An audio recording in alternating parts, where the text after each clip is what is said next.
Yo semuanya, apa kabar semua teman-teman semua? Selamat datang kembali dalam podcast dari Disciple ID pada hari ini. Dan kita akan membahas hal-hal yang esensi, hal-hal yang bisa membawa kita bisa melihat bagaimana kita bisa punya respon yang benar dan baik dalam perubahan-perubahan yang terjadi di bangsa kita. So hari ini seperti biasa, gue akan bersama-sama dengan rekan-rekan gue yang sangat luar biasa di sini, gitu ya. Komandan Hartono Sugianto, apa kabar bro hari ini bro? Good. Udah lama kita nggak ketemu ya semuanya. Iya, lama banget. Tapi kebetulan kok kayaknya baju kita sama semua ya. Baju Pura-pura. terakhir kayaknya bajunya sama tuh. Kira-kira ada sekitar 3.600 detik yang lalu. Siap. Lalu yang kedua adalah Pastor Ferry Velani. Fer, apa kabar Fer? Baik, Beng. Baik semua. Fania masih masak terus Fania? Harus. Ya. Oke, lalu Coach Jordan, apa kabar Dan? Baik. Thank you. Oke, sip. Tasya, apa kabar Tas? Tetap asik. Aman? Tetap asik. Yuk kita mulai. Balik dulu ya guys.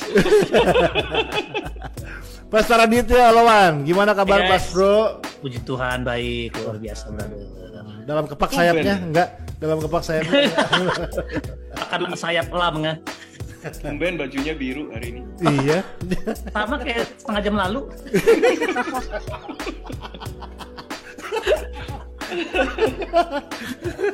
Satu episode yang lalu.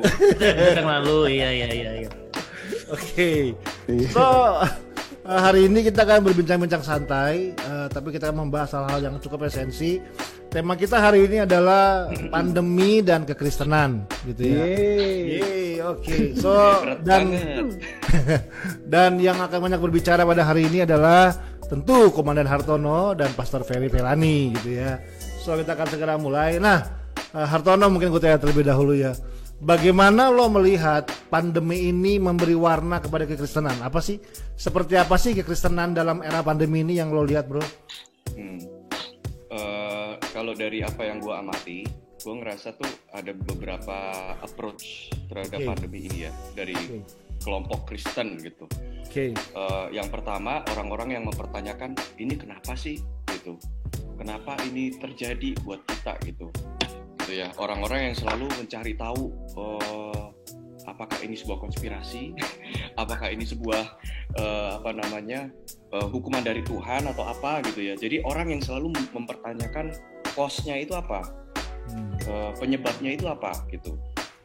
Tapi ada juga orang yang melihatnya sebagai di balik semua ini ada tujuan apa dari Tuhan gitu. Nah ini mungkin lumayan umum ya, orang-orang yang mempertanyakan atau mencoba untuk melihatnya dari sisi Tuhan pasti punya rencana, Tuhan pasti punya tujuan, dan itu untuk kemuliaan Dia. Cuman kalau sampai kita akses di dalam soal ini, kita bisa terbelit dengan istilahnya hal-hal yang nggak berguna gitu. Kalau misalnya kita mencoba untuk menebak-nebak gitu, kira-kira secara spesifik Tuhan tujuannya apa gitu, itu juga nggak akan terlalu efektif gitu, karena tujuannya belum tentu akan jelas di saat ini gitu. Itu masih misteri, masih di depan sana gitu. Nah, pendekatan ketiga adalah orang-orang yang berfokus pada masa kini. Apa sih yang bisa kita lakukan gitu. Jadi yang pertama tadi fokusnya pada cost, past cost-nya apa. Kalau yang kedua fokusnya pada future purpose-nya di masa depan apa. Tapi ada orang-orang yang fokus pada present response-nya gimana. Respons kita di saat ini seperti apa. Nah ini beragam banget ya. Ada orang yang mulai bergerak di kemanusiaan ya kan, membantu sesamanya untuk bisa mengatasi persoalan-persoalan yang timbul karena pandemi ini. Dan banyak juga gereja yang mulai turun tangan di situ, turun gunung gitu istilahnya ya. Yang tadinya cuma ngurusin persoalan-persoalan yang liturgis atau ritual, tapi sekarang udah mulai masuk ke area yang real atau praktis di masyarakat. Nah, di satu sisi itu merupakan angin segar juga sih untuk gereja-gereja yang mulai masuk ke situ. Gitu. Mungkin itu dulu dari gua. Oke, sip, thank you Tom. Nah, kalau dari Ferry sendiri gimana Fer? bagaimana lo kan juga sebagai pemimpin ya, sebagai gembala juga, punya jemaat juga, dan ada dalam sebuah organisasi juga gitu ya. Dan bagaimana lo ngelihat bahwa pandemi ini apa sih yang terjadi sehingga membuat perubahan-perubahan? Dengar-dengar ibadah masih online ya, Fer ya? Yes, masih. Oke. Nah, gimana? Apa sih? Bagaimana lo melihat pandemi ini merubah wajah gereja kalau lo lihat? Kalau apa yang sejauh gue amati, gue melihat ada dua hal ya yang terjadi karena pandemi ini berhubungan dengan gereja dan kekristenan, termasuk dengan kerohanian itu sendiri ya, kehidupan rohani kita gitu ya. Yang pertama, pandemi ini menyingkapkan banyak hal, menyingkapkan tentang kerohanian orang-orang percaya, apakah selama ini sudah membangun hidupnya di atas fondasi yang benar atau enggak gitu ya. Kalau dulu semua keadaan baik-baik, kerjaan baik-baik, pelayanan baik-baik, wah haleluya, semua punya iman, semua bersorak-sorai gitu ya. Semua bisa bilang bahwa saya nggak melayani karena uang gitu ya, kalau sama Tuhan itu bilang gitu kan. Tapi begitu pandemi terjadi, jeder gitu ya, undang-undangan khotbah buat yang khotbah keliling mulai mandek semua. Ketahuan kan motifnya gitu ya, mereveal, menyingkapkan gitu ya. Terus orang yang pelayanannya tadi orang yang semangat pelayanan sungguh-sungguh sama Tuhan ketahuan gitu. Bener nggak dia punya iman tuh benar-benar mengasihi Tuhan dalam segala situasi atau enggak gitu ya. Gereja-gereja juga sama gitu. Jadi kekuatan rohaninya gimana gitu, pemuridannya betul atau enggak, mentoringnya betul atau enggak, semua tersingkapkan. Jadi pandemi ini mereveal, menyingkapkan banyak hal gitu ya. Yang kedua adalah yang lanjutan dari apa yang disingkapkan, lu mau berubah atau enggak gitu ya. Jadi change gitu ya. Jadi hal kedua yang gue lihat tuh adalah perubahan tuh sebuah tawaran ketika sesuatu itu tersingkap. Nah, perubahan itu kan ada dua pilihan. Perubahan yang mendatangkan perubahan ke arah yang baik itu namanya kemajuan. Perubahan ke arah yang buruk namanya kemunduran. Ya boleh dibilang kita lihat dua-duanya kan gitu. Walaupun kalau gue pribadi kok kayaknya banyak lihat kemunduran gitu dari berbagai aspek ya gitu. Mungkin sebenarnya bukan berarti kemunduran ini nggak ada selama ini, tapi belum tersingkap gitu. Ada bangunan-bangunan rohani yang selama ini dibangun dengan nggak baik, tersingkap lah. Krisis kan menyingkapkan itu kan ya nggak sih? Hujan, badai, kalau Alkitab itu menyingkapkan dasar bangunan itu dibangun di atas pasir atau di atas batu kan begitu. Ya, jadi lumayan lihat kemunduran, tapi juga ada kemajuan orang-orang yang bersedia beradaptasi, orang-orang yang bersedia untuk mencari kehendak Tuhan. Tadi tuh bener, Hartono bilang kalau nyari tahu tujuan Tuhan tuh, tujuan besar Tuhan tuh apa atas pandemi, mungkin kita belum dapat gambarnya lengkap sekarang. Tapi gue percaya setiap orang harus menemukan Tuhan tuh mau apa dalam hidupnya masing-masing, ya nggak sih? Nah itu yang kita bisa temukan kan paling nggak kan gitu. Ya itulah paling yang gue lihat itu reveal and change. Oke. Nah, tapi dalam perubahan, let's say kita pakai konteks gereja ya hari ini ya. Entah mau gereja lokal, tapi ya memang akhirnya ujung-ujungnya yang menarik kita bahas tentang organisasi. Tapi intinya kan sebenarnya gini, tanpa sadar kalau gue pakai istilah sekarang lagi kalau kita ingat di episode sebelumnya, Radit sempat membahas bagaimana sebuah movement yang cukup bisa masif dan akhirnya orang bisa lebih mudah bergerak. Mulai muncul sebuah istilah nih, namanya adalah cyber church gitu ya. Gereja digital gitu ya, bahwa sekarang bahasanya mereka gini, mau buat gereja nggak perlu lagi yang susah-susah gitu loh, tapi lo tinggal kumpul bersama-sama dengan dipakai platform digital, ya lo adalah gereja gitu ya. Bahkan mungkin contohnya ada beberapa pastor yang bilang begini, jemaat saya mesti melayani let's say ya 100.000 jemaat saya. Kenapa? Karena 100.000 itu adalah followersnya dia, dan dia harus merasa dia harus melayani itu jemaatnya dia dengan ya. Ini bukan Radit kan maksudnya? Oh, Radit ini lebih bro, udah udah beda bro, udah nggak ada angka bro, udah cuma kita cuma 2-3 maka udah gitu doang. Soalnya lagi diskon bro, belinya murah waktu itu. Gitu. Nah apa sih Ton, lo melihat seperti apa sih cyber sendiri menurut lo? Gimana pandangan lo? Gini, kita perlu jujur dulu untuk melihat bahwa digital itu masih punya banyak kelemahan. Ya, meskipun digital itu juga punya banyak kelebihan, bisa membawa kita ke satu tempat yang jauh. Jadi tadinya orang itu kalau menyampaikan pesan dia harus naik mobil atau naik pesawat atau naik ini, tapi dengan digital kita bisa at the same time ada di London, ada di UK, ada di US dan lain sebagainya, gitu kan? Nah itu kelebihannya. Tapi begini, keterbatasannya adalah sebatas transaksi informasi, gitu. untuk sampai saat ini ya, itu transaksi informasi. Nah, balik lagi ke definisi pemuritan. Kalau kita menggunakan definisi pemuritan, apakah definisi pemuritan adalah sebatas transaksi informasi? Good.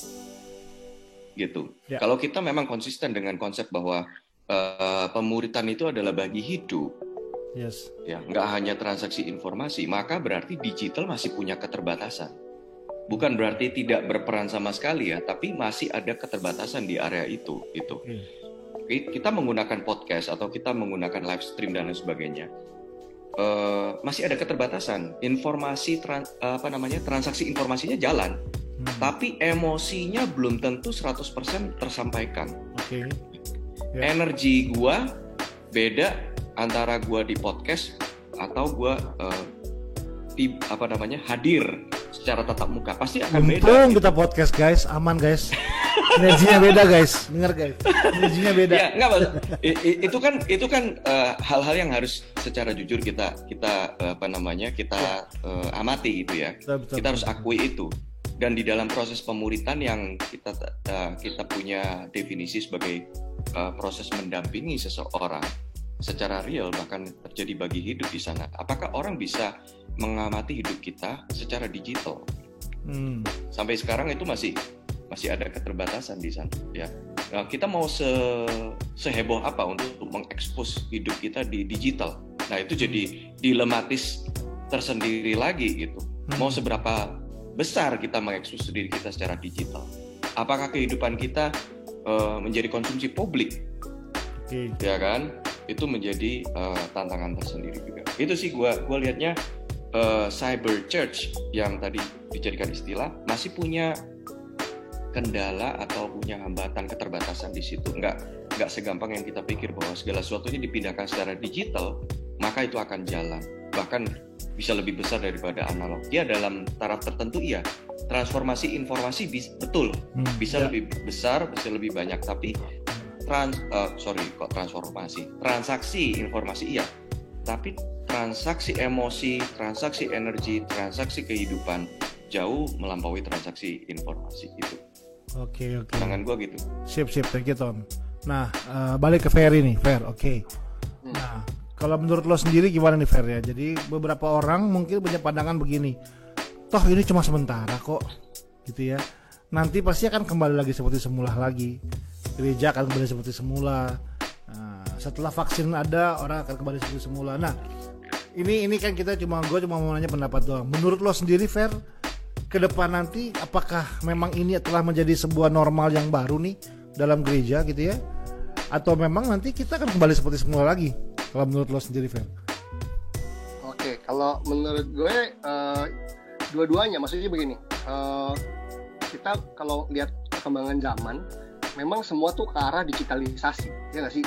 Bahkan kita udah mengenal istilah digital currency, gitu nggak sih? Yang beberapa tahun lalu kita nggak kepikiran istilah itu, mata uang digital. Berarti kan dunia memang digiring ke arah sana. Walaupun kalau memang keadaannya udah bisa kembali normal dan mati virus corona nggak lagi ada ancaman, kemudian orang akan kembali ingin ada ibadah yang offsite lagi ya, gitu, ibadah seperti biasa. Tetapi online ini rasanya juga tidak akan ditinggalkan total, justru akan makin berkembang dan mewarnai kehidupan gereja. Dan disitulah kita harus sebagai pemimpin terutama nih harus pinter-pinter nih gitu untuk menjaga agar tidak kehilangan esensi. Seperti yang tadi Hartono bilang ya, ada istilah transaksi informasi. Online tuh bagus untuk itu. Jadi online memudahkan kita mendengar firman Tuhan, tapi tidak memudahkan kita melakukan firman Tuhan. Quotes ya. Quotes. Online itu kan memudahkan kita mendengar firman lebih banyak kan. Tadi kayak Radit sempat share di podcast yang sebelumnya kan, bahwa kita punya peluang untuk ngejangkau banyak orang tuh luas banget dengan online, betul gitu. Tapi challenge berikutnya adalah online tidak memudahkan kita melakukan kebenaran gitu. Itu challenge berikutnya yang kita harus ketahui, karena di dalam kekristenan perlu ada yang namanya responsibility dan accountability. Nah, akhirnya kembali pada manusianya, kepada orangnya gitu ya, karena digital itu kan cuma toolsnya ya gitu ya, alatnya. Jadi ya kita sebagai pemimpin jangan terbuai dengan melihat apa yang kelihatan dalam hitungan digital, misalnya hitungan viewers. Wah, hanya karena yang nonton banyak berarti banyak yang diubahkan. Belum tentu ya banyak yang nonton aja sih, diubahkan belum tentu. Itu PR kita, ya itu harus jujur kan gitu ya. Tapi ya di situ kita juga makin harus sungguh-sungguh ya. Berarti kalau kita memang punya peluang untuk didengar dan dilihat banyak orang, pastikan pesan-pesan kita semakin kuat gitu ya. Dan kita pun harus semakin menjadi pemimpin yang berintegritas supaya kita didengarkan, kita punya influence, pesan-pesan kita itu diurapi ya nggak sih? Jadi ya selamat datang dunia digital ya. Kita akan berhadapan dengan itu semua. Dan tapi pesan kita nggak boleh jadi luntur gitu, esensi kita nggak boleh jadi kurang. Oke. Nah, ya Ton, mau tambahin Ton, gimana Ton? Iya, gue mau menanggapi juga melanjutkan soal tadi transaksi informasi ya. Ya. Nah, dengan kemudahan digital itu sebenarnya pengetahuan atau informasi itu berlimpah ruah sebenarnya gitu. Ya. Gitu. Nah, ini menjadi tantangan tersendiri buat para pemurid ya. Di satu sisi berlimpah ruah, mudah aksesnya, tapi kemampuan untuk mengkurasi atau menfilter atau men-screening informasi menjadi lebih penting sekarang. Jadi bukan kalau dulu itu gimana caranya gue mendapatkan informasi itu menentukan bagaimana gue bisa maju gitu, ya kan? Tapi sekarang informasi di mana-mana gitu. Jadi kemampuan untuk men-screening atau menfilter atau mengkurasi informasi menjadi lebih penting daripada kemampuan untuk mendapatkan informasi itu, karena semua orang bisa mendapatkan. Iya sih, gue mungkin menambah dikit ya, bener ya, istilahnya kan misalnya kalau tadi kita sebut ada istilah analog dan digital gitu ya, itu kan sebenarnya istilah-istilah yang dipakai untuk dalam kepentingan sound system, misalnya contoh sound. Nah, untuk analog misalnya ya, mungkin karena gue punya background musik gitu ya, gue jadi sedikit memahami bahwa ketika zaman dulu orang recording analog misalnya ya, dengan cara analog itu beda banget dengan cara digital gitu ya. Lo recording, lo perlu punya seorang operator yang sangat jago, skillful, punya pengetahuan yang dalam, yang punya ahli banget untuk menghandle sound ini gitu ya. Bahkan ketika lo mulai nih, kalau gue ingat waktu gue recording analog, lo recording di tengah-tengah lo salah, lo ulang dari awal lagi nih. Semuanya lo orang dari awal, lo nggak bisa terusin lagi karena analog gitu. Nah, berpindah ke dunia digital di mana semua orang bisa melakukan gitu ya. Nggak perlu seorang expert lagi yang melakukannya. Kalau dulu ada orang yang dilatih untuk bisa melakukan, di digital siapa aja bisa melakukan. And then ketika lo melakukan recording dengan digital, di tengah-tengah lo putus, lo gak usah ngulang, lo tinggal stop dulu, nanti dilanjutin lagi, diedit, jadi tetap hasil yang bagus gitu ya.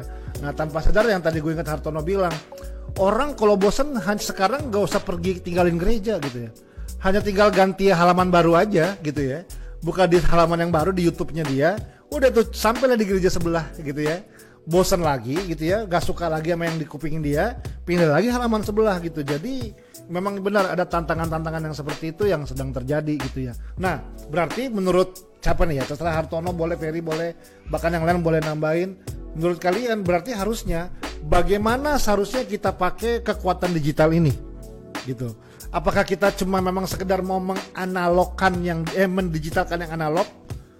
Jadi digitalkan analog itu kan artinya ya udahlah, kita nggak bisa ibadah di ruangan, ya udahlah kita pindahkan ruangan ibadah ini, kita buat namanya live streaming ibadah, kita pindahkan semua dengan di YouTube gitu atau sebutnya apa platform yang lain. Tapi sebenarnya esensinya kekuatan digitalnya terbatas dengan ya udah sebenarnya itu cuma ibadah lagi aja yang kita cuma pindahkan. Atau sebenarnya ketika kita melihat kesempatan di dunia digital yang sangat luas ini, kita bisa memakai untuk menggunakan dengan hal-hal yang lain. Nah, menurut kalian, Hartono dulu deh, apa sih? Gimana harusnya kita meresponi digital ini, harusnya kita apain sih? Nah, bahasanya gitu kali ya. Menurut lo gimana? Kalau gue melihatnya begini, pertama kita harus apa istilahnya ya, humble enough untuk bilang bahwa kita semua ada di dalam situasi yang nggak pernah seorang pun ada di dalamnya gitu. Jadi kita semua ini sedang di dalam sebuah landscape baru yang nggak ada satu orang pun bisa klaim jawabannya itu ini yang benar gitu. Karena ini semua totally baru gitu. Kayak misalnya kayak ada bidang olahraga yang baru, ya nggak ada yang pernah main olahraga itu gitu. Ini olahraga baru gitu. Nah, jadi kita perlu bereksplorasi. Pertama itu. Yang kedua, kalau sebatas transaksi informasi kita bisa menggunakan digital gitu. Tapi balik lagi, transaksi informasi yang seperti apa, jangan sampai kita itu menjadi latah istilahnya. Semua bikin konten, kita bikin konten. Jadinya kita itu tenggelam di dalam lautan yang luas. Ya. Yang bikin orang juga capek gitu. Wah, ini lagi gitu ya kan. Banyak banget gitu. Kita harus lebih teliti lagi untuk melihat sebenarnya yang dibutuhkan oleh orang-orang yang kita layani itu seperti apa. Gitu. Sehingga kita bisa create konten atau informasi yang memang benar-benar dibutuhkan gitu. Ya. Repotnya adalah begini, memang masih dilematis ya, karena di dunia digital atau di dunia internet itu kayak kejam banget dengan algoritmanya gitu ya, sehingga kalau kita misalnya nggak konsisten melakukan produksi konten tertentu di frekuensi tertentu, itu menjadi kita tenggelam lagi dan susah untuk dapatkan audience gitu, seolah-olah begitu. Nah, tapi balik lagi sih,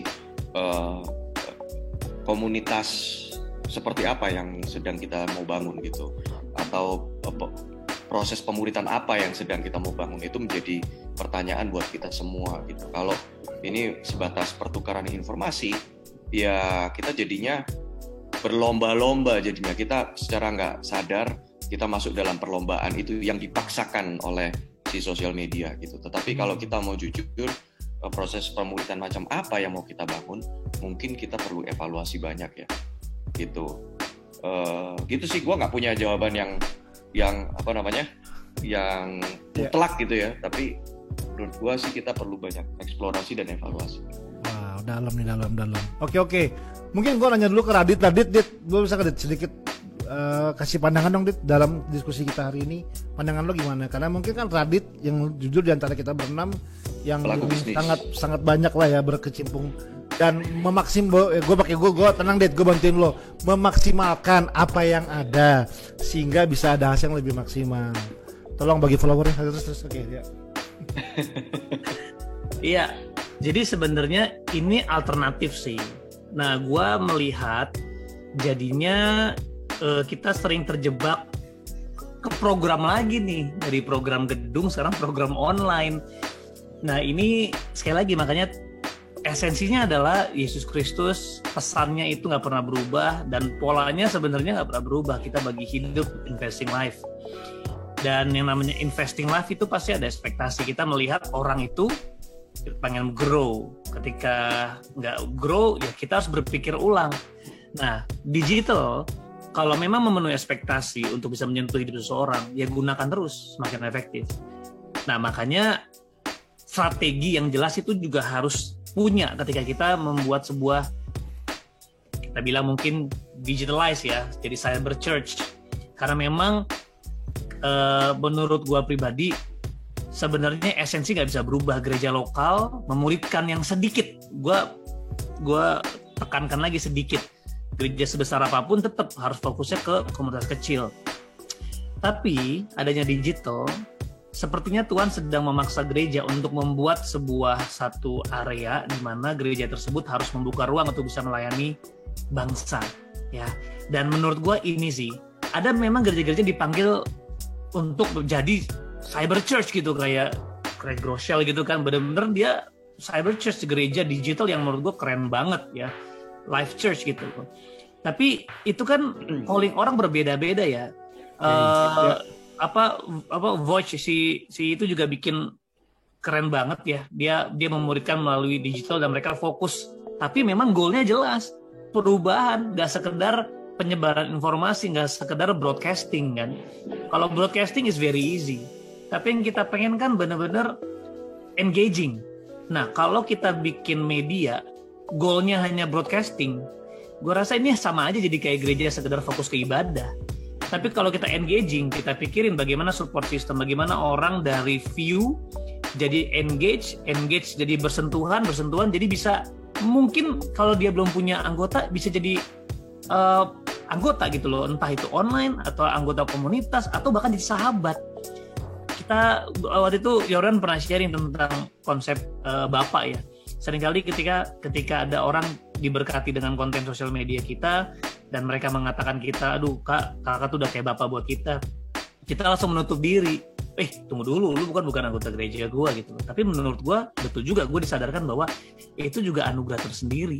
Kalau dia menganggap kita bapa digital, ya kita harus pikirkan bagaimana kita juga bisa melayani mereka, tentu dengan mengenali keterbatasan. Jadi fenomena digital itu menurut gue bagus ya, it's okay, tapi jadikan sebuah alternatif buat kebanyakan kita. Karena kalau kita kehilangan esensinya, jadinya kita sekedar gereja yang terjebak lagi dalam sebuah ibadah ya, broadcast tanpa sentuhan. Padahal media itu juga bisa menyentuh.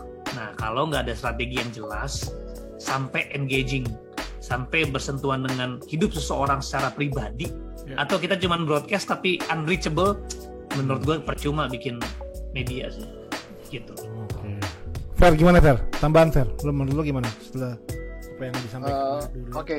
Gue percaya kita sebagai orang percaya, orang Kristen dan para pemimpin rohani tidak perlu takut dengan digitalisasi yang sedang terjadi.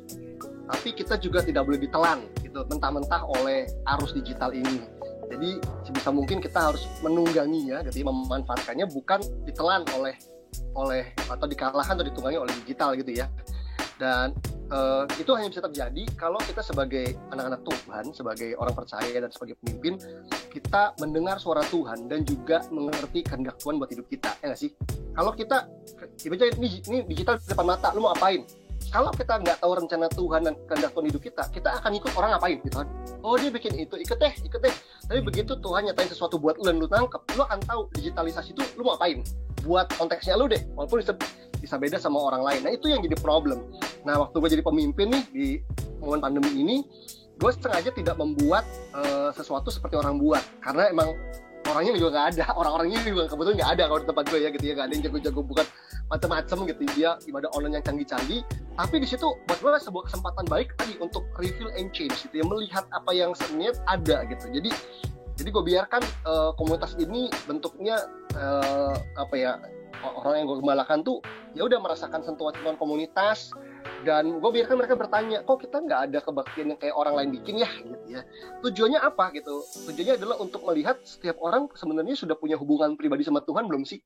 Karena ternyata orang tuh cuma kepengen ngerasa kebaktian dan dihantui oleh rasa bersalah palsu karena ngerasa belum ibadah, tapi mereka sendiri nggak pernah mau bangun hubungan pribadi sama Tuhan tiap hari. Itu problem banget ya nggak sih?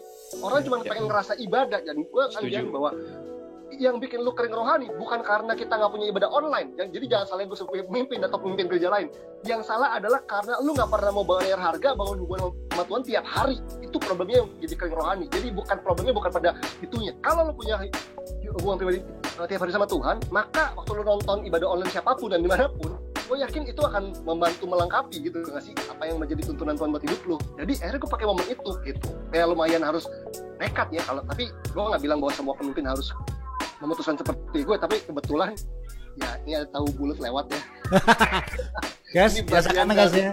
Kalau jam segini tahu bulat biasanya. Nanti kalau agak siang baru ada roti lau. Nah, agak sore pesawat. Tolong dibiasakan ya guys. Kami udah sering soalnya ngalamin ini. Deket Halim soalnya ya. Iya. Ada pabrik tahu bulat kali dekat situ. Ini yang bagian keliling-keliling. Gue mau sedikit komen. Ya. Go ahead.